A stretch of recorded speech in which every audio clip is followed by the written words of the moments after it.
Hey guys, Brandon here with Our Fishinator, and I just want to go over today what I use for when I'm flipping and pitching in the thick pads and thick weeds. And just what I got here is a Bass Pro Shops Pro Light reel.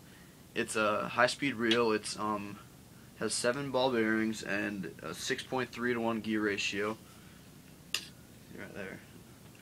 This is a all-around good reel. I mean, I probably should be using a little bit, probably a heavier size reel, but I mean this works for it, and I've had no problems. I mean, it's slipped a few times, but that's about it. But what I got on there is a 65-pound braid, and then I got a big 5/0 Superline hook with a it's a 3/8 ounce bullet weight, but it's a steel one, so it's a pretty big size weight. I'd like to go get some tungsten ones because they're a ton smaller, so I'll probably get some of those for pretty soon.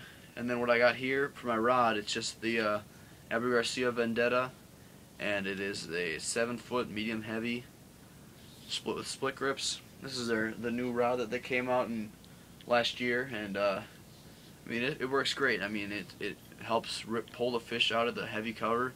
I've had no problems with it at all. It's a awesome rod. I'm hoping to get one for my spinning reel because it's just a good reel. I mean, a rod, because I mean for the money, it's a great rod because it's very inexpensive and it just works great. So, but what I use for my flipping is I mainly use Chigger Craws, but I'd like to try out.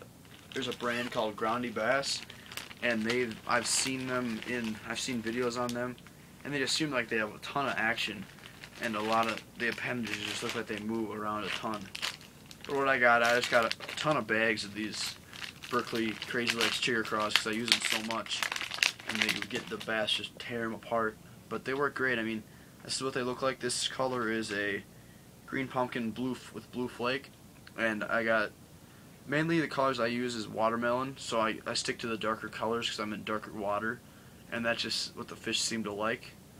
Because I've used watermelon color before, and they just don't seem to bite. But then when I put that green pumpkin on, then they just start hitting it. So that's what I mainly use. And the areas of cover that me and my friend Jake we've just started out flipping, and we've been having so much luck with it, and it's just worked really great this fall and late summer. But the type of cover that I like to flip in is I look for the heaviest pads and anything that's in between the pads.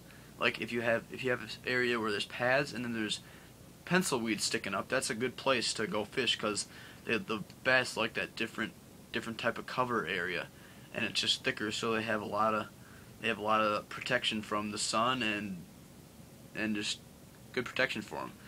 And also I just like to flip in like the pencil weeds and grass.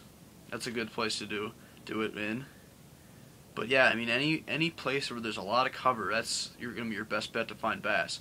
I mean, it's not fun to fish, but what I do is I bury the hook into the bait. I don't have the hook come out at all. I just have the hook right just in the side of the plastic, not even sticking out.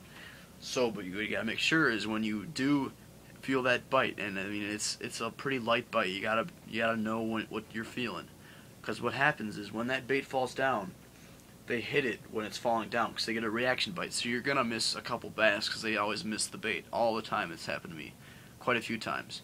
But what you gotta do is when you feel that bite, you gotta set that hook as hard as you can, so that hook can drive out of the plastic and get into the fish's mouth, or else you're just gonna lose fish if you don't set the hook. So that's my segment today, guys. Hope you enjoyed it. I'll see you guys later.